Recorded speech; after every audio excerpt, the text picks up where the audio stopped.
Steve Burns. I'm CEO and founder of Lordstown Motors. Today I'm very excited to announce we are merging with Diamond Peak. Diamond Peak is a special purpose acquisition company, and the business combination will be a publicly listed firm. I'm standing here in our factory in Lordstown, Ohio. We purchased this factory from General Motors. General Motors has been a great helper as our company marches towards production of our first vehicle next year. Our first vehicle is the Endurance all-electric pickup truck. It is the first electric full-size pickup truck to come to market. It has 0 emissions, it's all electric. It gets the equivalent of 75 miles per gallon. So imagine a pickup truck getting 75 miles per gallon. And no compromises. This vehicle should have better traction than any pickup truck ever conceived. It has a motor in each wheel. It has only 4 moving parts in its drivetrain.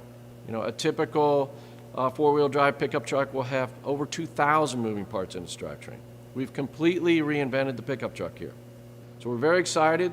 The financing that comes from being publicly listed is the last piece we needed as we march towards production in 2021. We've really been putting a prototype through the paces.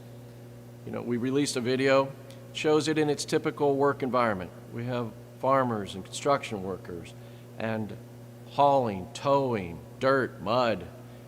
Really cool. We're really proud of the way it's performing. This is a hard-working truck for hard-working people. The all-electric Endurance by Lordstown Motors.